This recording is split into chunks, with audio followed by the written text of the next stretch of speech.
Ladies and gentlemen, welcome back. It was a quick coffee break, but we have a strict timetable to keep. So we're going to crack on with the next session. And this time we're going to be looking much more specifically at the case of Morocco, its economy, attracting foreign investments to this country, but also what the keys are to attracting foreign investments to other countries on the African continent. And I have the great pleasure of welcoming to the stage in just a moment, Morocco's industry minister. But first of all, a quick film.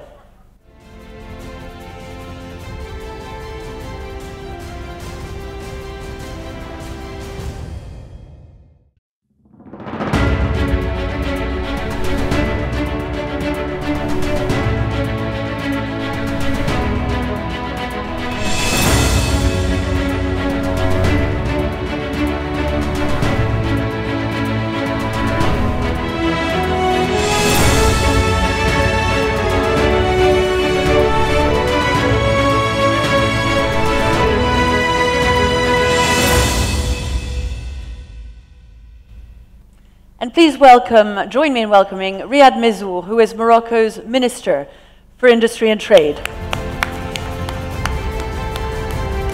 Minister, how do you do? Hello, nice to meet you. Please come. Yes, please. Thank you so much, Minister. We're so happy to be able to chat to you about these investment possibilities, opportunities, challenges on the African continent. We're going to begin with Morocco. First of all, just a very global question, first of all. When you look back since 1999 and the beginning of the current king's reign, the figures are actually remarkably impressive of what's changed for the Moroccan economy. Life expectancy is raised by 9 years, per capita income's doubled, schooling time has doubled. What has been the key to Morocco's economic transformation over that 25-year period? One word. Maybe this one? Yeah. Let's try that. One word, single word, monarchy. Monarchy, really? The stability that it brings, Minister? The stability, the long-term vision, dedication to project. We do not change our policies with governments structurally and dramatically. We have visions for 20, 30 years in Morocco. We are already working on the vision for 2035 now.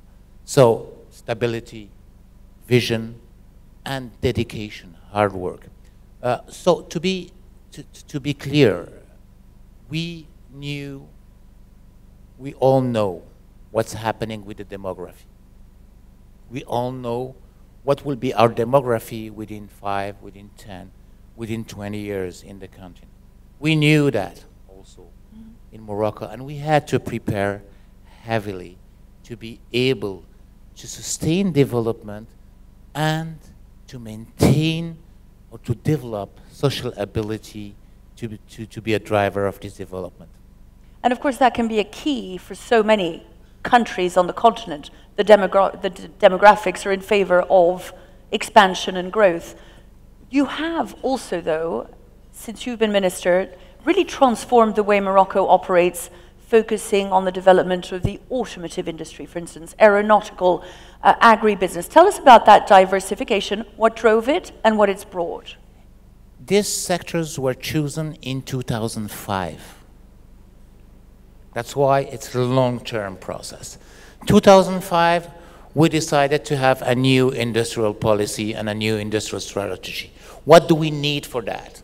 Where are we? We are an African country. So first of all, we were close. We had a small market, medium, poor market, poor consumer market. So first of all, we needed to open markets.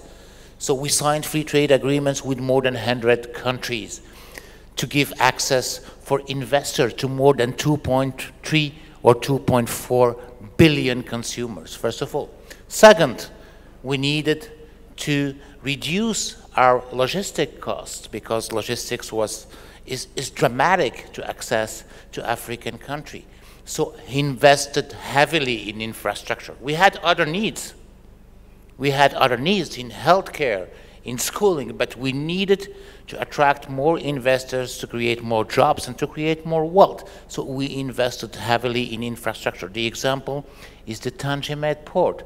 The Tangimet port, for our incremental Forex, foreign exchange, was not needed. But we used this big maritime route to install a transborder capability, which is now the first transbording port in Africa, the first transbording port in the Mediterranean Sea. Compared to Europe, it's the fifth or the sixth, and is the third best performing port in the world. So just to understand, having this infrastructure and investing heavily in 1,800 kilometer highway, etc. Having this infrastructure, we had to address the business climate. Corruption, bureaucracy, difficulty. So we installed what you call now, what is the super hype, special economic zone. Not for tariffs, not for fiscal advantages. Fiscal elasticity was not that important at that time in my country. We installed it to delegate authority to the special economic zone developers so that all authorization would be there to develop the infrastructure needed for investors. Electricity is a nightmare. It was a nightmare to have electricity for a plant that wanted to be installed there, water, treatment, etc. That was the third islands of super business climate. And in these islands now, we have one of the best business climate in the world. I had the inauguration of a plant, a Romanian plant last week. Since the day they came in the zone, and they said, we want to make the project, to the start of operation, that means building the plant, installing the machine, 7 months. That's impressive, and we are proud. The record is 5 months. And then, fourth leg is human resources. We are not able to build cars. We were not able to build spare parts for our nautical industry. So we called the people that trusted in the Moroccan ecosystem and told them, how do you want them?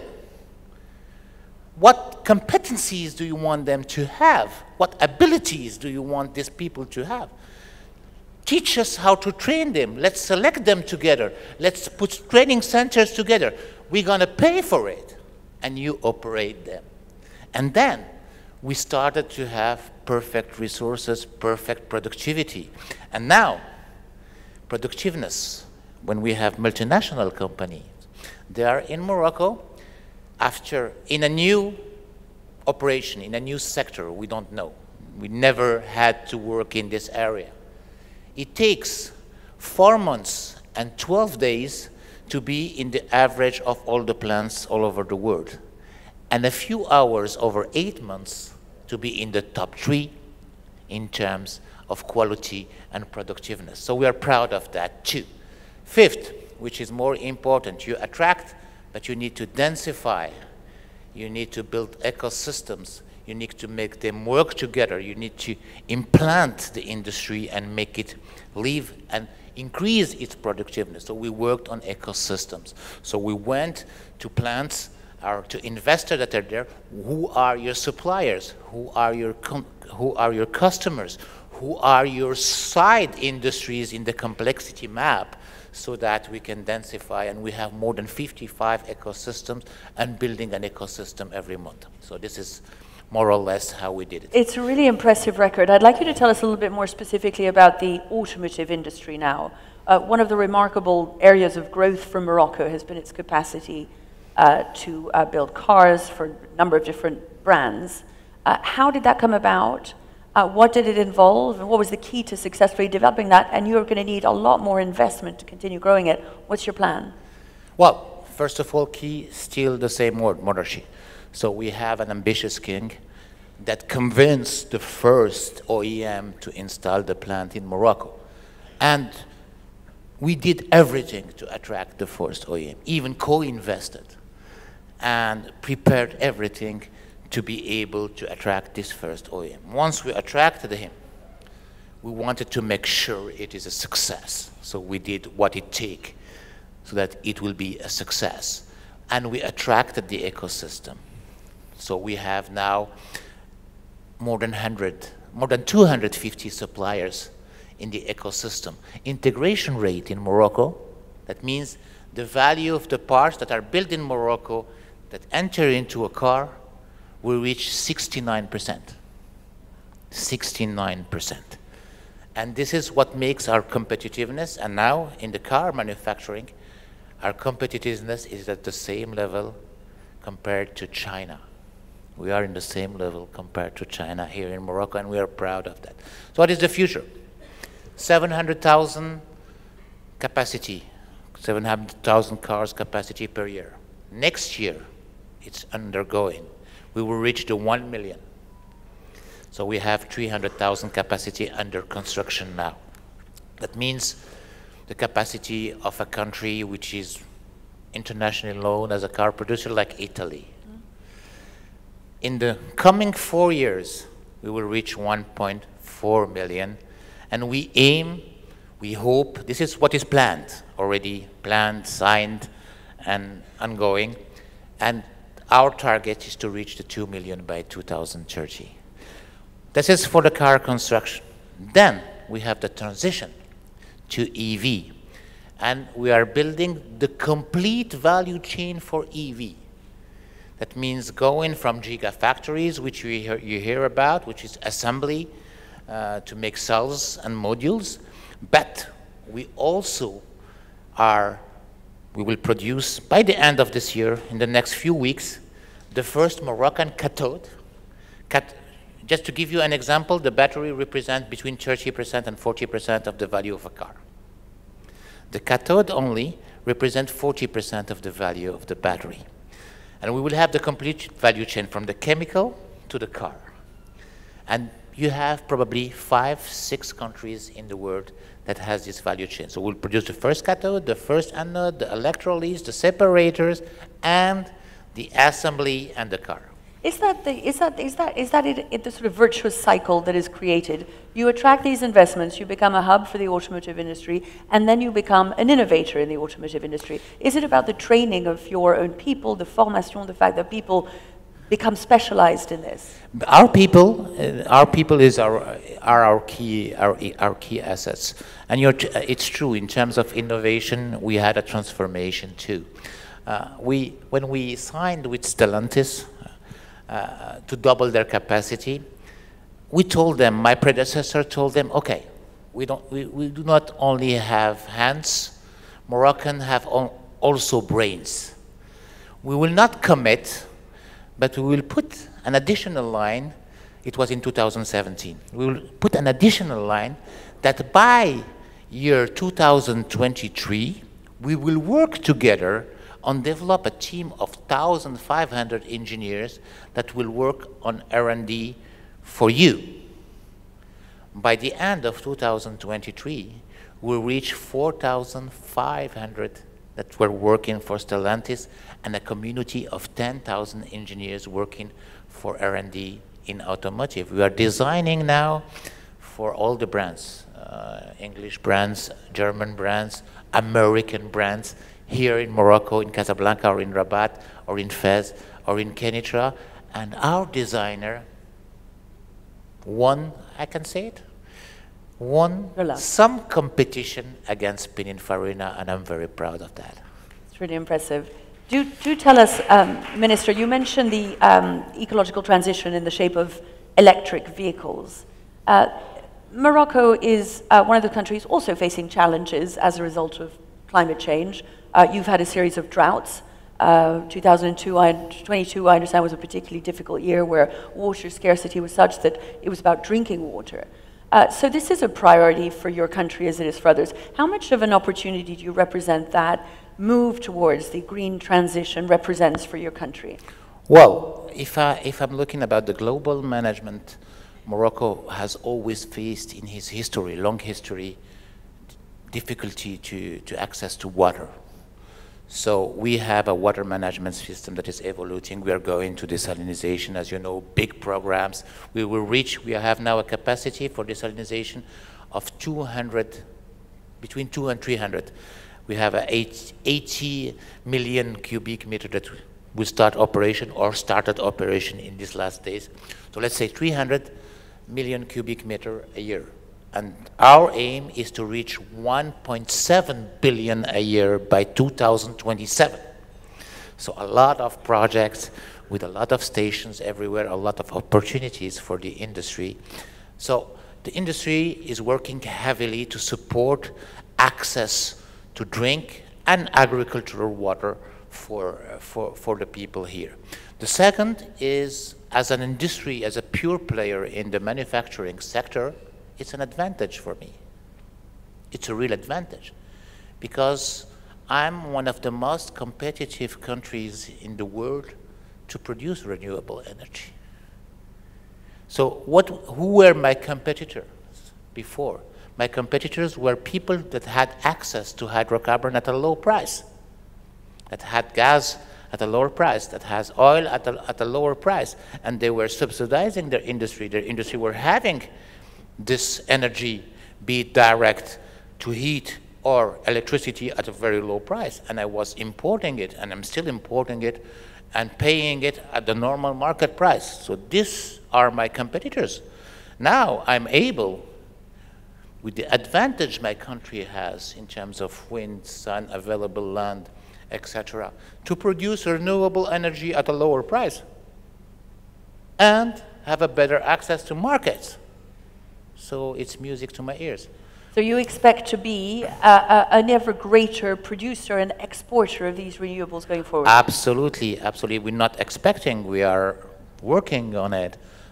We sent our offer for, we published our offer for green hydrogen, and we have more than 40 investors that are interested to produce dozens of gigawatts of energy and tons of green hydrogen, of methanol, etc. So we have a lot of interest to develop and to produce renewable energy in Morocco and to export it, but I'm going to take a fair part of it to transform it into jobs here. That always sounds like a good plan, a winning strategy. On the question of, we've spoken a little bit about the automotive industry, the other is the aeronautic, but the agribusiness, of course, remains one of the main industries here in Morocco. How much difficulty has been brought by the successive droughts? What opportunity is there to do things differently, and what do you foresee in that particular area? For sure.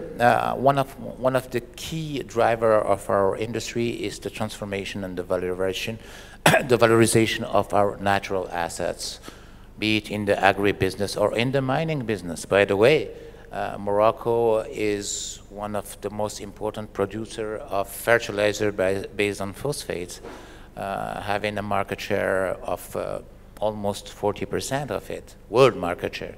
So we are very supportive in supporting the food security of the world. So for agriculture, our exports are half-half. So we're exporting more or less $8 billion of food products.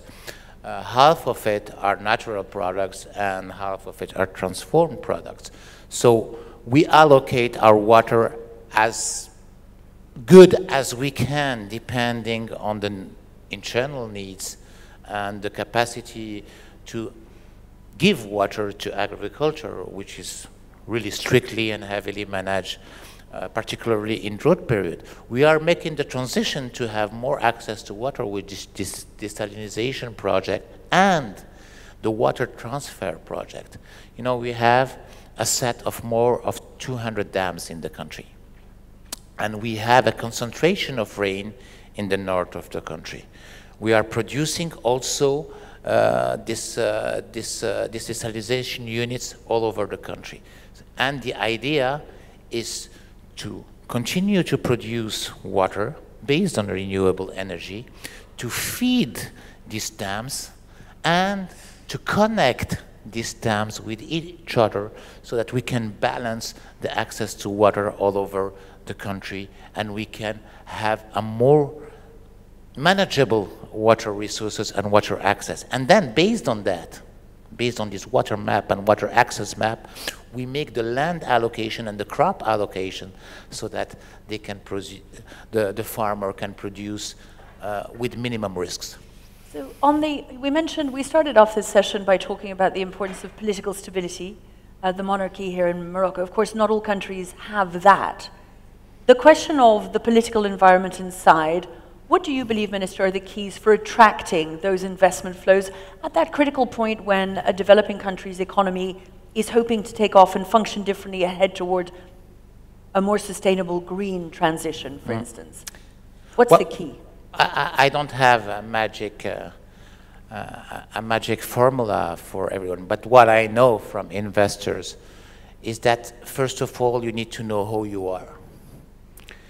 We always hear we have a lot of potential, we have a lot, everything should happen in the continent, everything will happen in Africa, this is the land of opportunity.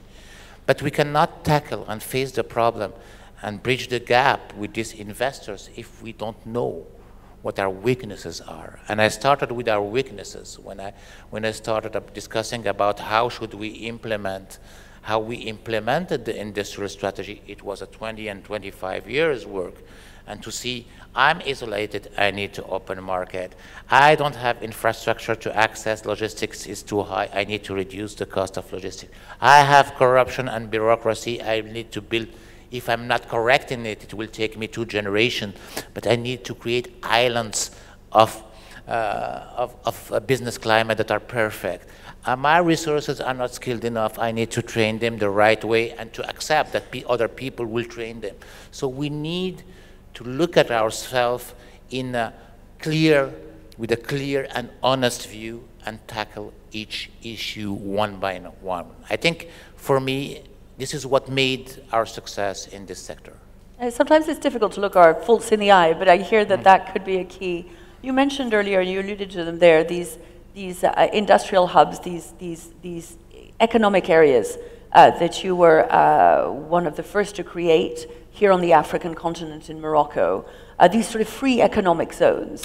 Tell us a little bit about them, where the idea came from, how they function, and what the benefits have been. So, first of all, we have 16 now all over the... 68. 16 all over the country. So how they're working, they are considered as specific zone, free zone, so there is no tariffs, there are no issues regarding this, but if goods are moving from this zone to other zones, they have to be considered as imports. So this is how it works. Second, management. Management and authorization, all is delegated to the developer inside. There is no discussion, you should go to this administration, this one, and this one, and this one. And we even delegate access to electricity, access to water.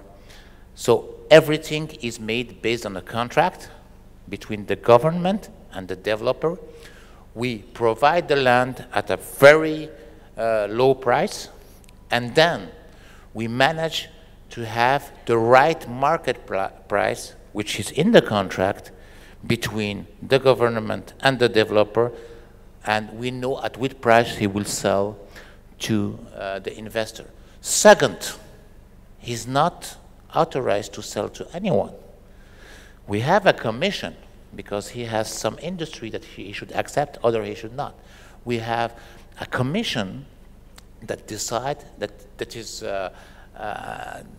comes every week, that assess the project. Is it a good project? Is it a valuable project? Is it a project that conforms to the identity of the zone, that will add value to the country? Is it a project that is sustainable, etc.? And after assessment of the project, he's authorized to allocate the plot and start to build. So they have independence, but not total autonomy. Exactly. They have independence. That means in front of the investors, there is no bureaucracy. There's a single point of contact. But to be able to go in it, you have a commission. I mean, it's a small commission. It takes place every week.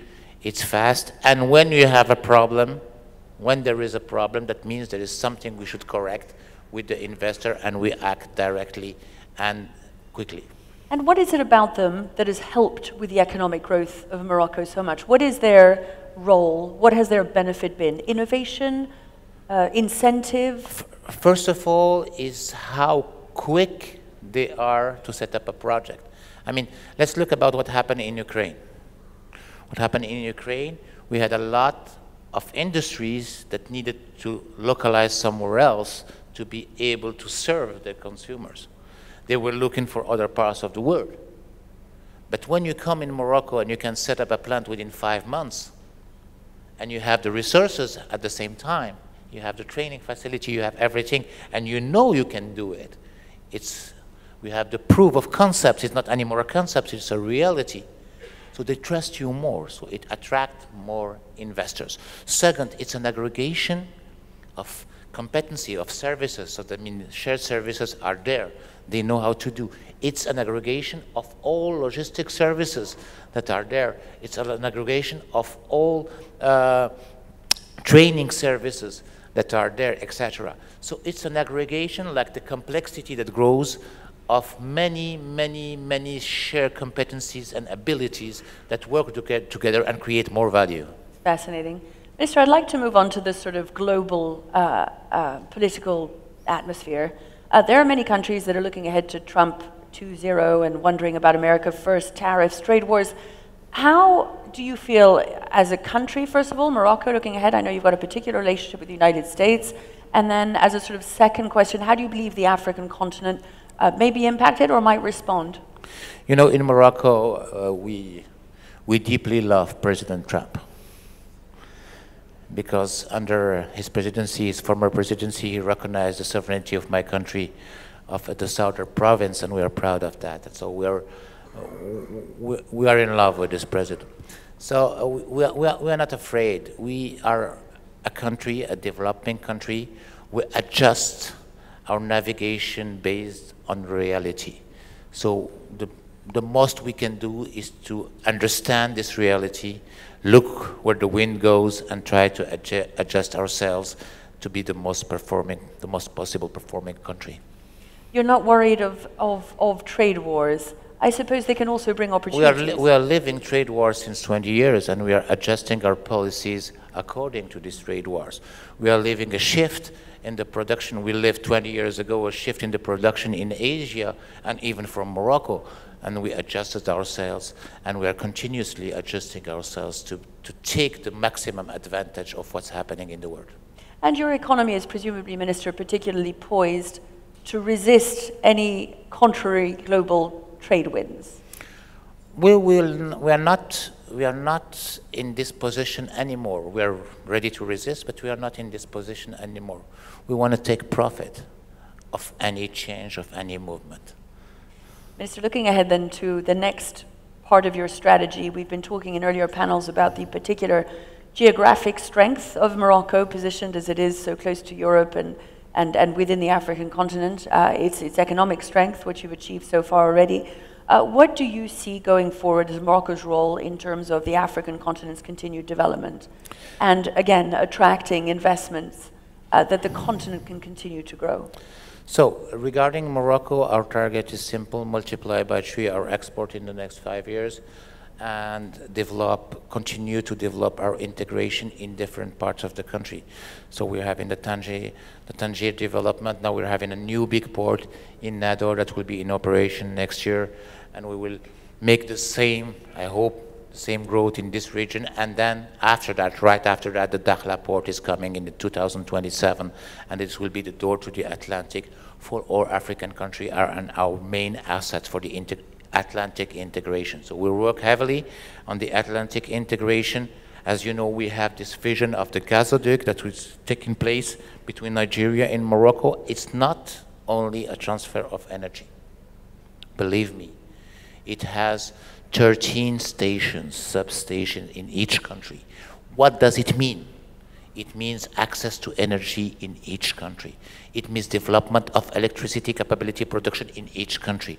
It means food security. That means development of fertilizer plants in each country and food security. So more energy, more food in each country. So this is strategic and a big development and a big project and a structuring project.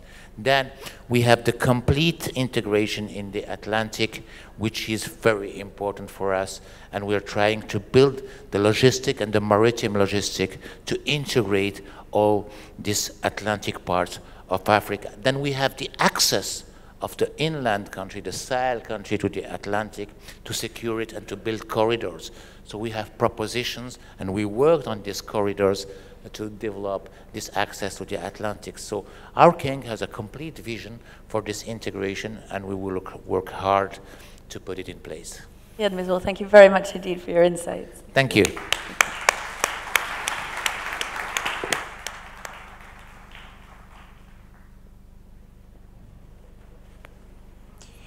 Good afternoon, ladies and gentlemen. Welcome to this very interesting session. We are going to be discussing about a very important topic on new investments flows into Africa, discussing about critical minerals, something which is quite exciting. We are starting a bit late. We apologize for that. It's not our fault. We have an outstanding group of panelists, and please we'll welcome all of them, and I'll be asking them a quick question. But just before starting, I was looking at just one fact. The minister spoke about batteries and EVs. The most expensive part in a battery for an EV, I just look it up, but you will tell me, seems to be a few precious metals. And these are cobalt and manganese. And when I look at the resource on the continent, I was quite pleasantly surprised to find that half of the world reserves for cobalt and manganese happens to be in Africa. That's impressive. So just these numbers, I think, sets the scene of a conversation we can have with an excellent group of panelists and then take it forward. I'll start my first question with Amano-san. And Amano-san, welcome to the panel. We'd just like you to maybe elaborate a little bit on the crucial role that export credit agencies can play in facilitating trade and businesses, particularly infrastructure, energy, and manufacturing. How do you think ECAs can align their financing to mitigate risk, in particular to support critical mineral projects? Amano-san, over to you. Okay, thank you very much. It's my great pleasure to join this conversation. My name is Tatsushi Yamano. I'm a global head of the Energy and Natural Resources Finance Group of Japan Bank for International Cooperation. As Desiree suggested, the ECA has been providing the financing to the large-scale capital investment projects, including natural resource development projects. But the ECA has been shifting its operational focuses over the years. And nowadays, many of the ECAs are moving toward the direction of the DFIs, and they expanded the choice of the financial products in order to meeting the requirements. And in particular, for example, the JBIC, in the past, we provided the finance to support the Japanese equipment export, but nowadays our majority of the transactions are relevant to the Japanese FDIs, the foreign direct investment, which means that when the Japanese companies are making investment in the natural resource development project, that we support such project. And 2 years ago, the Japanese parliament enacted amendments to a constitutive law. And now we are able to provide the finance to the project, which produces the necessary, the indispensable materials for the Japanese the industry. Even if the project is not tied with Japanese equipment export, not tied with Japanese foreign direct investment, that through such the facilities, we would like to expand our assistance to the natural resource development project, which would produces the materials necessary for the green transformation. But at the same time, I have been communicating with many business leaders of the Japanese companies for the past few months about what are the issues for their businesses in Africa, how we are able to assist them in their investment in African natural resources development project. And one of the issues that they raised is corruption, and that they are very much concerned about the situation where they are requested to pay money for unfounded reasons, but they might ultimately found such payment might potentially found the corrupt practice in other jurisdictions. They're subject to the massive amount of a penalty. But the conventional the export credit facility is not able to provide any mitigation to such the corruption risks. So maybe the working together with international financial institutions or the host government will be essential in order to meeting such the requirement. And likewise, probably the critical minerals the development requires another consideration, because Africa has been exporting raw materials for many years, but nowadays it is necessary to develop a domestic processing industry. But developing a domestic processing industry requires technical assistance from the various the key partners. Therefore, we would like to work with we need to work with other partners in that aspect as well. In my view, probably money is not the biggest problem for the development of the natural resources project in Africa. The structuring and working with other partners and gathering the expertise on various issues will be the essential for materializing the tangible the project in Africa. In that respect, the Japanese government launched a new initiative called the RISE with the World Bank Group, and through such the program, the World Bank Group is going to provide the technical assistance to the developing countries. Therefore, those type of framework will be quite important for the realizing the tangible project. But thank you very much. Thank you so much, Amano-san, Managing Executive Officer at JBIC. I think you've put us really with 4 key messages, and maybe when we go down the road, we'll be able to compare and learn also. Quite innovative, bold movement, untied actions. That's really bold movement. And also you putting the ball back in the camp of our own African countries on corruption and being clear on that. Thank you so much. Let me now move on to Ms. Zhang. Ms. Zhang, who is going to now talk to us.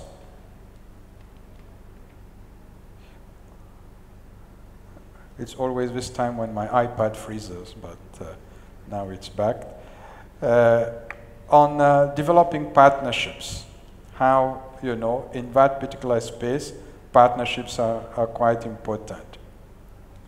How can, and you're coming from the Chinese part of the business, how can Chinese businesses, through partnerships and investments, contribute to develop critical minerals in Africa, and maybe link it a little bit to what Amano-san was saying, creating value on the continent? Over to you, Ms. Zhang. Thank you for your question. So first of all, it's a great honor to be here as representing both the China-Africa Business Council as well as for RockChat Group. As we all know that China and Africa have a deep relationship, and then China is the biggest, we have the biggest trading volume, and then just recalling the number of 282 billion USD this year. So it's the largest trading partner. And then we have built over 10,000 kilometers of railway and 100,000 kilometers of road in Africa. And we have, as Chinese enterprises, we have invested over 100 clean energy projects in Africa.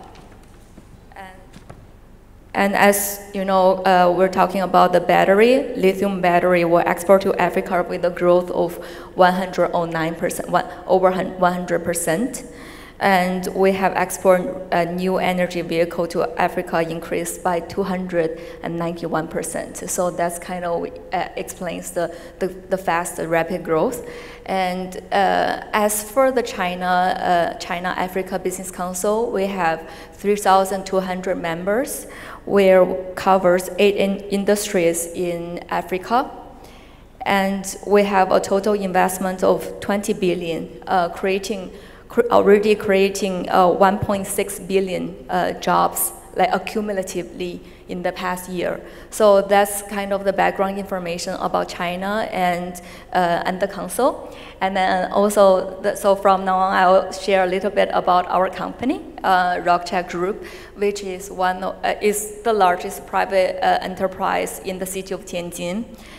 So it's a private enterprise for 36 years, which founded by my parents. And we started with steel and iron production, which requires a lot of iron ore, like you were talking about minerals in Africa. And we all know that Africa have the 5th largest mine in the world, aside from Australia and Brazil. And as in our company, we import over 10 million tons every year. So definitely there are a lot of linkage in terms of raw materials and in terms of the links. And then in the other perspective, as part of our manufacturing, a huge part of our innovation is on green development. You know, frankly speaking, that we have the largest hydrogen practice, hydrogen logistic use. We already achieved the 0 carbon in terms of our logistics. We own 10 hydrogen gas stations and over 600 hydrogen cars. And we built the first green hydrogen station, which is generated by 600 acres of lake. So we use the solar panel on the lake, and we use that to generate into electricity and then into hydrogen, and then that hydrogen will generate, it will covers all the logistics that we use in terms of from the iron ore, from anywhere from the world in the port, and then also to our customers. So that's, we're talking about renewable energy. China is not only in practice in electrical car, but also in hydrogen vehicle as well. So as yesterday I learned about Morocco, that by 2030, if I'm not wrong, we'll aim to be one of the largest hydrogen export in Africa, with a 4% covers 4% of the global demand. And I think that's kind of an area that we can build synergies, where our technology have already covered, like from a cost perspective. A lot of people say, oh, will that cost cover? So we have practiced from the beginning with some government support and then a lot of R&D, and as of now in practice already can match with the traditional energy. So I think that's kind of one of the big breakthrough. And then we also own, like in 2020 we acquired one of a previous Fortune 500, which is in the commodity trading. We export and import, work with 63 countries in the world, including Africa. So, so that's and also under that part we have an automobile sector. So yesterday we visited a few free trade zones here, and then we see some Chinese enterprise, building the automobile part. So I think that can be a link. I think Africa and especially Morocco is a great hub, as in the international geography. So that's kind of like a little to share a little bit about what we do and the links that we find. Thank you. Thank you so much, Ms. Zhang, Vice Chairman, China Africa Business Council and President, RockCheck Group. Thank you so much. The numbers are big numbers, huh? 10 million tons, you said, important every year. Yes. Like that's our, and then in terms of the production, we own 100% 5 million tons, and then another joint venture 6 million tons. So we have over 10 million tons ourselves. Yeah. So that's Visa. So you get the size of a magnitude of a business. Thank you so much. So we've heard from Japan. We've gone to China. Now we'll have the pleasure of listening to our Indian panelists from India Exim Bank, Mr. Bandari. Welcome. So you've heard a little bit what your previous panelists have said, and maybe I can ask you this question on investments in Africa. From your perspective, from where you sit, what are the main risks deterring investments in Africa for critical minerals? Not globally, but for critical minerals and EV manufacturing sector. You are at Exim Bank, I'm at the African Development Bank. What can we do to de-risk those investments? Please share your experience and your views. Over to you, sir. Thank you, sir. Thank you for giving the opportunity to be one of the panelists on the panel. I am Amrish Bhandari from Export-Import Bank of India. I am heading the commercial credit of the bank. So, being a ECA, we support wherever the Indian companies have the growth opportunity or they have the business linkages. I feel as a ECA, wherever the Indian companies get opportunity in Africa, we are happy to help, or we are happy to invest along with them. So you are talking about the critical mineral. As we are aware, and as you also informed, 40% of the minerals are the reserves are in Africa. And India also a growth story. We are also converting or transforming from the fossil fuel to EV vehicles and solar panels and everything. So we also need for our own requirement these minerals, which are typically available in the African continent. So a lot of Indian companies, they have mining facilities, or they are looking for these mining facilities in African region, including cobalt, nickel, graphite, and this lithium.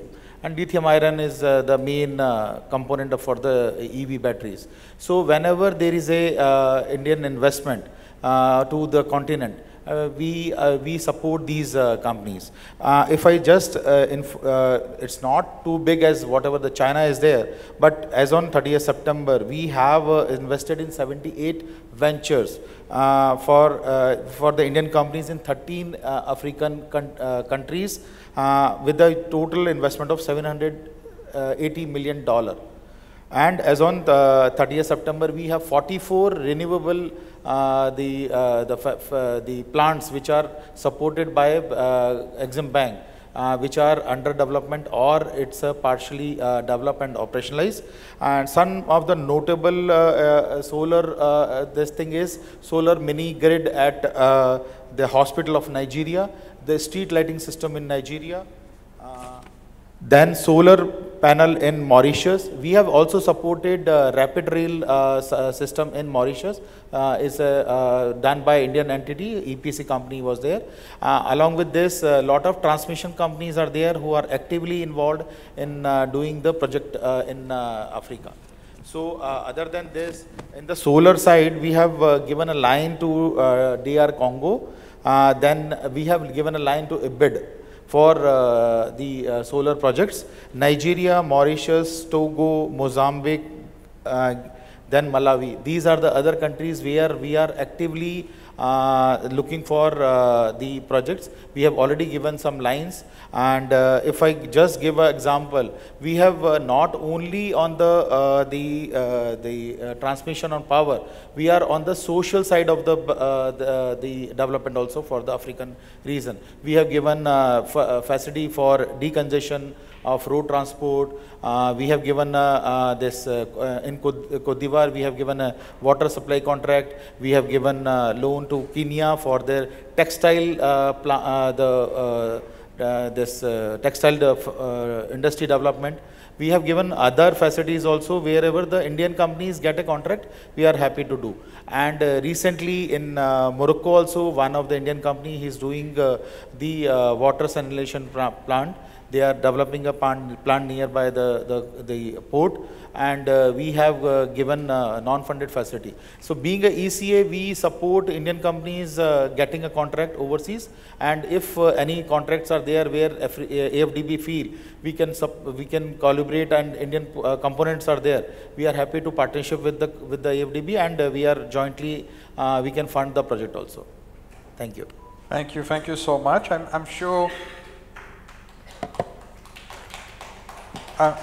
Thank you, Mr. Bandari. I'm sure the audience has taken good notes, and I'm sure you'll have a chance to meet some of the countries you've mentioned, and that's part of a job also of AIF. That's what we are here, this matchmaking.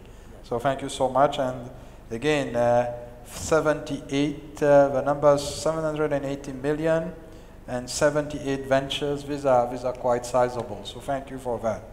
So now we move on a little bit to the African side of the business. We've heard from colleagues, from the panelists from Japan, from China, from India, and now we'll move to Mr. Busia, Dr. Busia. Please, I think when we started with Amano-san, he rightly pointed to this issue of creating value on the continent, changing a little bit the business model. So my question will be about this strategic positioning. How can we change this, traditional approach where the minerals have been exported, but value created on the continent has been a little bit on the low side? Please share the views with us. Sure. Thank you very much. And thanks to the AFDB and AIF for inviting me to be part of this conversation. My name is Kojo Busia. I am now Executive Director of Green Africa Minerals, which is a junior mining company which has just been established about a year and a half ago, basically to develop green minerals in Africa, partnering as a JV partner with mostly African-owned development projects. In other words, we have a continental reach whereby we partner with Africans who have limited capital but wants to develop their mining projects up to the point of production and hopefully adding value, additional value. So I'm very pleased to be here to meet and interact with the investors in this conference. Now, Mr. Chair, you mentioned that Africa possesses significant amount of green minerals, particularly those that are key to the EV battery value chain. Indeed, Africa has 40% on average, all the critical minerals in terms of those that go into an EV vehicle. And yet Africa has not managed to translate this strategic position into a key role player in the EV battery industry. But the reasons are very obvious. Traditionally, the narrative has been that African countries ought to just export their raw materials. And this started a long time ago after the colonial period where Africans were encouraged, the colonial regime themselves extracted, and then we had a period where the international financial institutions, i.e. World Bank, IMF, through their structural adjustment policies, encourage Africans to export more raw material to gain revenue and invest that revenue in human resource and other industries. But that regime lasted for more than 50 years and hasn't brought about significant transformation or industrialization. So around the early 2000s, precisely 2008, African governments under the African Union came up with a strategy or a vision called the African Mining Vision. And that was in the middle of the last commodity boom when China was growing and China was consuming a lot of raw materials from Africa. African leaders got together and said, look, it's time to add a little bit value to our resources as a way of harnessing the full potential of our natural resources or mineral resources for the benefit of Africans. So since 2008, up to the time that critical minerals became fashionable, which I think the last 5, maybe 8 years, that globally the geopolitics of critical minerals has become key to any economy globally or the global supply chain of minerals. Africans are still using this framework to add additional value to their raw materials. And as I said, this is the trend now. They have developed several policies in Africa. More recently, there was a policy document that was adopted by Africans through their Mineral Development Center based in Ethiopia, whereby a Green Africa Mineral Strategy was developed and adopted by most governments.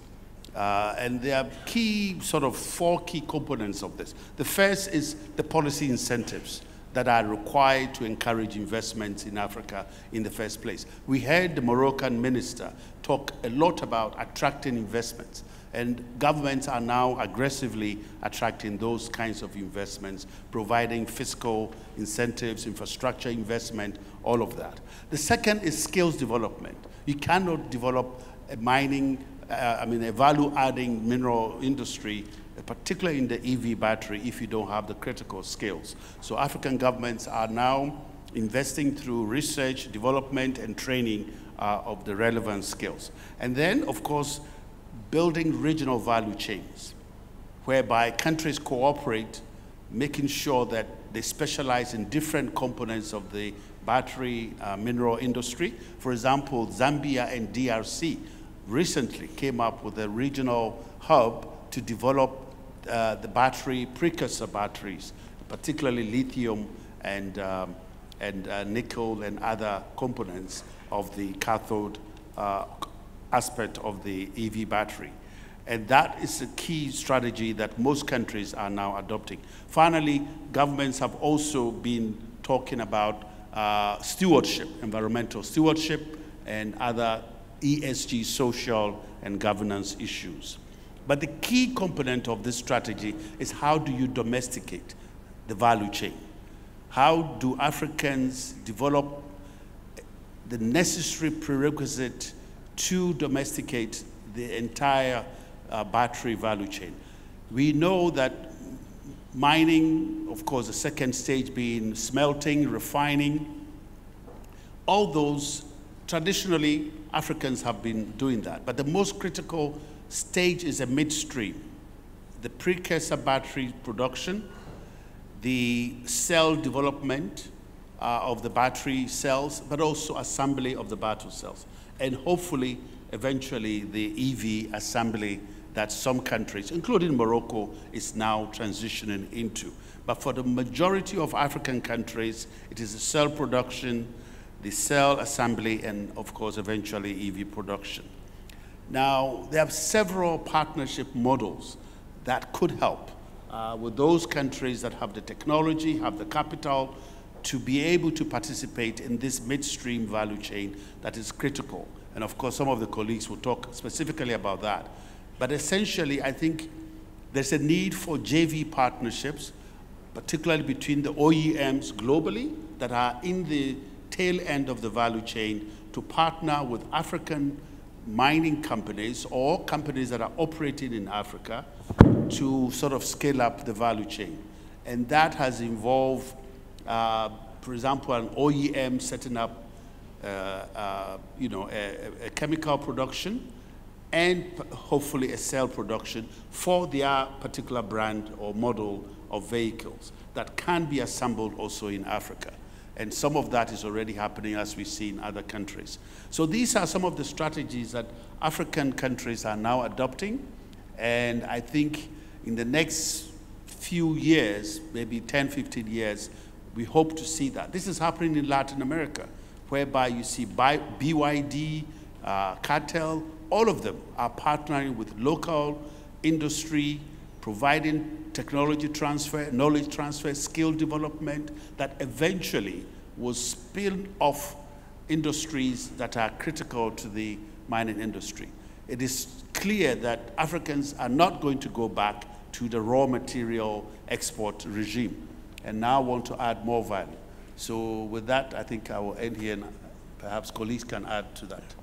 No, thank you so much for this. This is really, really excellent. I think we start seeing the link. You know, we start from the financing, the project, but now you are also giving us this bird's eye view of what is it that some of the policies we did in the past were not correct. And I like very much your point about the African mining vision, but also domesticate. So I think, thank you so much for this. And we'll now move to the next panelist, Sam Falaye, who is the Group CEO of Saglev and Prime Investment Resources, I think based in Lagos in Nigeria. So welcome Sam. We've spoken about policy, so the soft side. Now we're going to speak about the hard side, the infrastructure gap. So we've spoken about financing, we've spoken about what partners, and these are big partners. We'll move to another partner after you. There are other partners also. Partnership, resources, we've spoken about policy, but what about this infrastructure gap? What is it that in your view can be done for the critical minerals dimension on the infrastructure side? Over to you. Thank you very much. I'm very grateful for AIF inviting me here. My name is Samuel Olugbenga Falaye. I'm the CEO of Saglev Incorporated. We are an electric vehicle assembler, and I try to make a distinction so that people understand that we are assembling and not fully manufacturing. We are right now starting to manufacture electric vehicles, specifically assemble electric vehicles in Lagos, Nigeria. We also have an operation in Ghana. So that is what we do. I want to look at these from the aspect of, in order to de-risk the ability to actually provide the infrastructure, it is important for us to look at the end users of these green minerals. Who are the people who are going to use these critical minerals? It is very important because we know that the infrastructure is not going to happen without the investments. Therefore, from our standpoint, we believe that looking at the infrastructure, you must be clear-eyed on how you are funding and what part of the value chain you are funding. I want to start with the demand. These green minerals are going to end up in battery systems. The three main areas the batteries are going to be used is going to be in stabilizing our grids. In Africa, we have unstable grids all over. Then in home use, and then in electric vehicle use. What I want to point out here that we have to understand is that most of these systems now directly translate to employment and jobs. What I mean about that is, if you look all over, particularly in Nigeria, it is virtually impossible in the last 1 year to run ride-hailing without an electric vehicle. As an investor, you have to be clear-eyed about understanding that there is going to be a tremendous demand for electric vehicles in sub-Saharan Africa.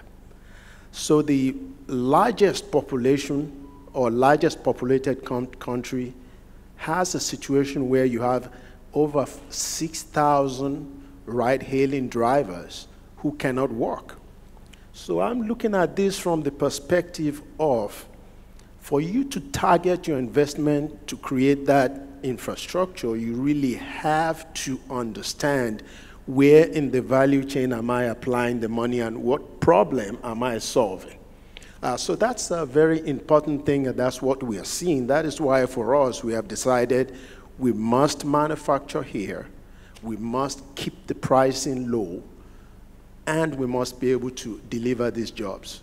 So that's why we've decided that that would be our strategy. But more importantly, de-risking and making sure the infrastructure shows up, we have to look at things like blended financing.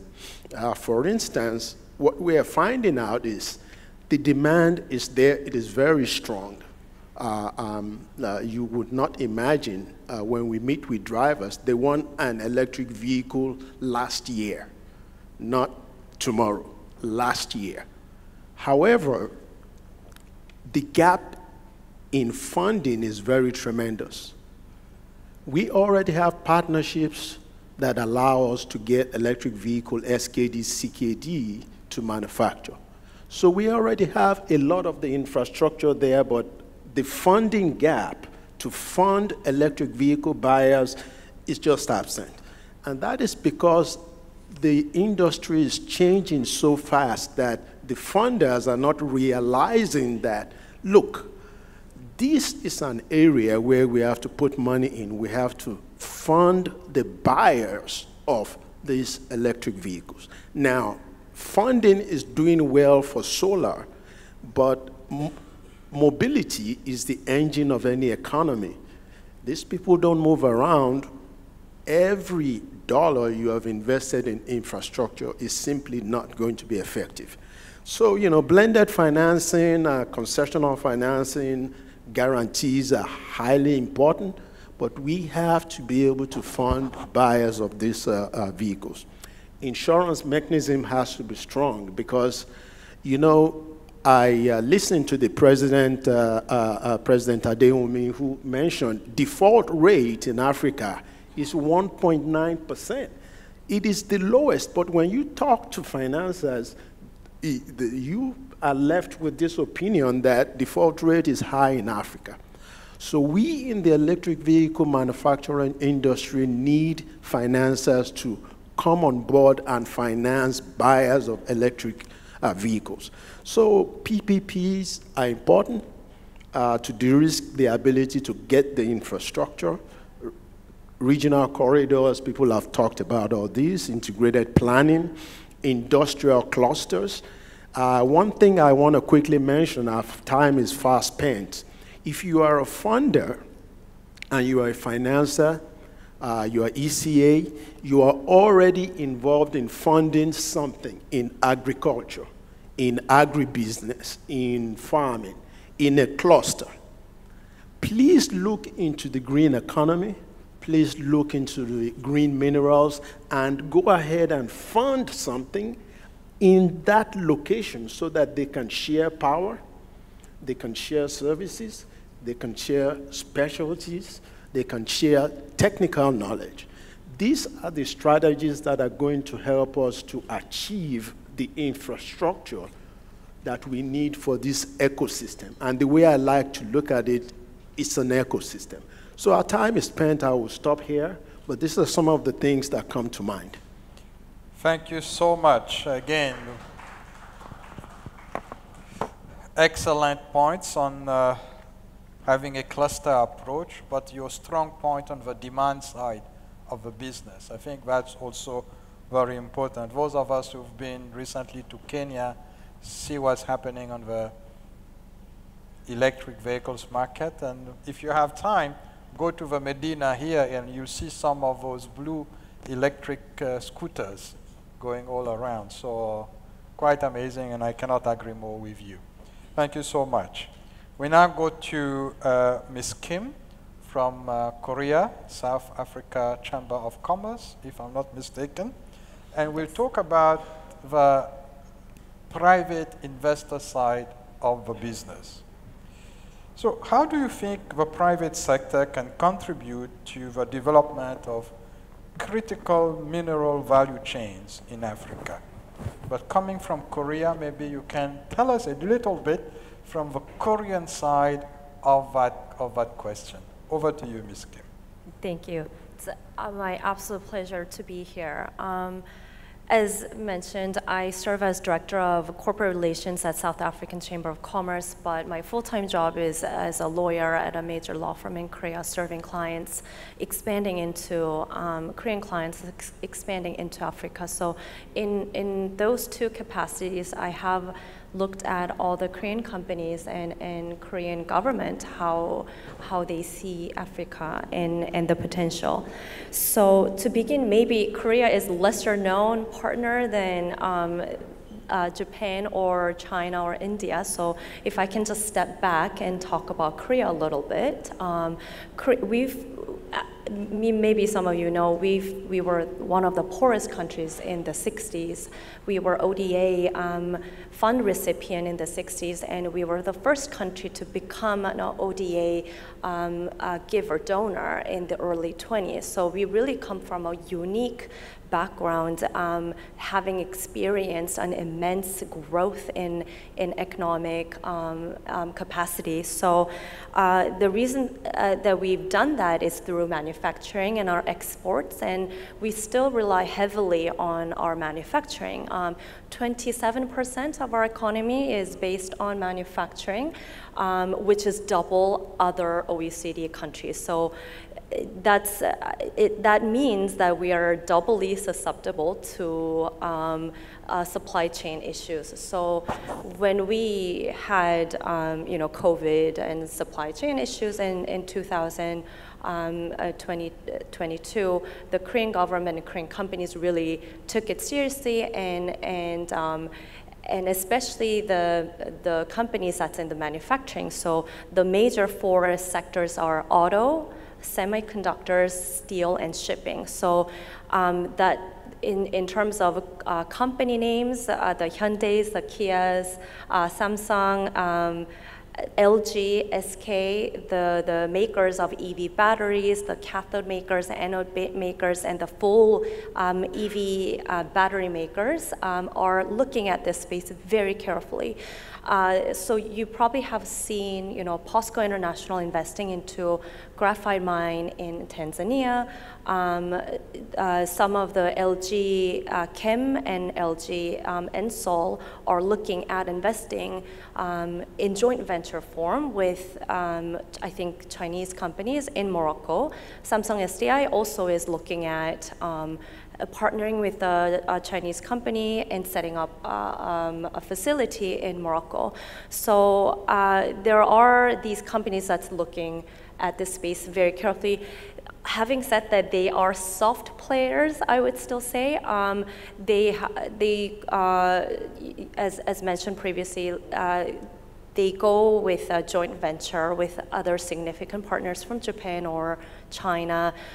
They are still not a bold investor in that they take minority shareholder in these mines, but I think there is a lot of potential. We have a lot of good technology in Korea, so that's definitely one potential partnership that can happen. Maybe I can speak quickly on Korean governments, and Korean government recently has been really pushing for Africa. We, after the supply chain disruption in 2022, early 2023, the government came up with what's called critical mineral security plan that, ordered to have the maps of all the critical minerals resources in the world, and how to incentivize our SOEs, state-owned entities, to reinvest in long-term in critical minerals. Our tax benefits, tax laws has been revised, so now we're giving more tax benefits to companies that's investing into critical mineral space overseas. We've had our first Korea-Africa Summit this June, where 48 African countries participated, first of its kind. So definitely critical mineral was one of the discussions. With G20 coming up, Korea is already preparing to continue this discussion. Usually our president, when he's coming out to South Africa, they usually visit 2 other African countries. So this is something that's already underway. So there's lots of opportunities. I hope you will see more Korean investors in the coming years. Thank you. Thank you so much, Ms. Kim. Indeed, very often we are reminded of where Korea was.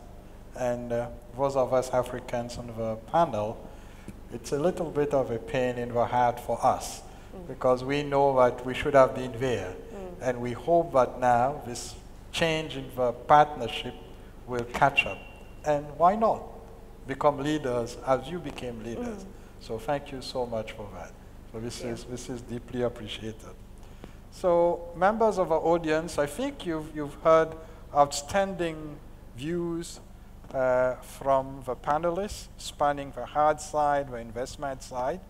I'm sitting between you and lunch, so I won't try to summarize, but I just want to say a big thank you to you all, a big thank you to all the panelists, but also a very big thank you to my colleagues from the African Development Bank Asia office, who are the ones who work extremely hard to put this event together.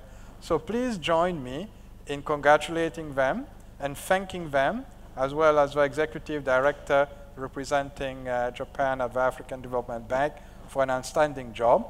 And I'll now give the floor to my own Vice President Solomon Queno, who will close and wrap up. VP, you have the floor. But let's give a hand to the panelists.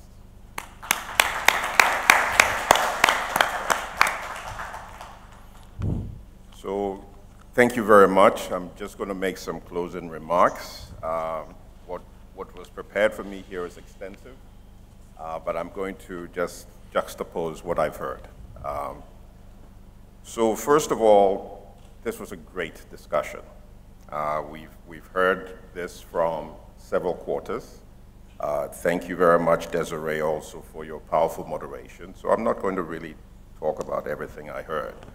But Amano-san re-emphasized 2 key points, as you said, which is let's really manage the corruption issue. It even presents a lot of challenges for listed companies, especially in the US. You have to adhere to the FCPA, and I think we've seen some recent news to actually demonstrate how Asian companies are even being held accountable by the US system. So definitely that's important. And then you also talked about really domestic processing. And I believe this was also, further emphasized by, my homeboy, Dr. Kojo Buzia, who mentioned that, he mentioned really 4 different aspects of the green African minerals vision, but he captured it or encapsulated it and said it's really about domesticating the, the battery value chain. Yeah. And this is an area where we have, the capacity to really use industrial policy, to really help set this up. And I'm going to give you a little nugget at the end. Yeah. We've heard from, clearly, we've heard from Japan, we've heard from China, we've heard from India, we've heard from Korea, and we've also heard from the African side. Yeah. I'm not going to go through all the details since we discussed it. But what I'm going to do is give you a slight competitive challenge at the end. This year, I've worked with, our director for our Japan office. Could you please raise your hand so people see you? Osama, yeah. I've also worked with our ED, Nomoto, I don't think he's here, our executive director for Japan, but, helps us with the Japan office. I've worked also with Yuna. I've traveled to Japan, to China, to India, to Korea with the same message. the message is that Africa is not going to really adopt the old industrialization approach when it comes to the green minerals. We are not going to simply stay at the bottom of the value chain exporting commodities. We have a market here. We have the raw materials, as Dr. Bouzia said, doesn't matter which of the critical minerals or the green minerals, on average we have 40% of those reserves here. So we want to move up that value chain. We want to industrialize. It's also for really the green purpose, which is a global public good, climate change,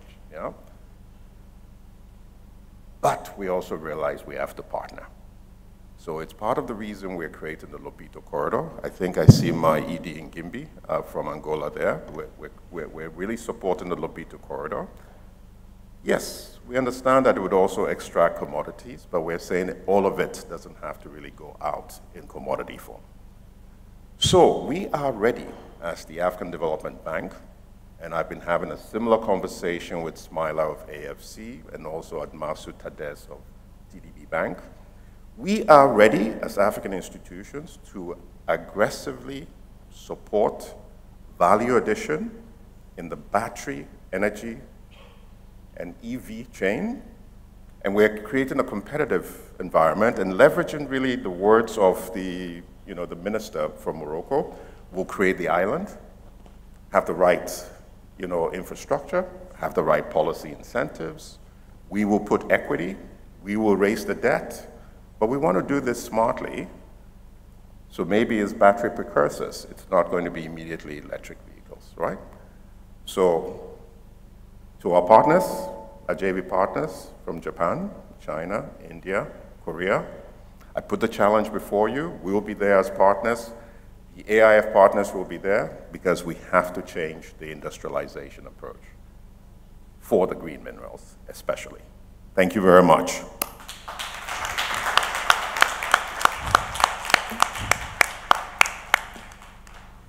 Thank you, VP. So with those very powerful statements, let me again thank everyone and wish you all bon appétit.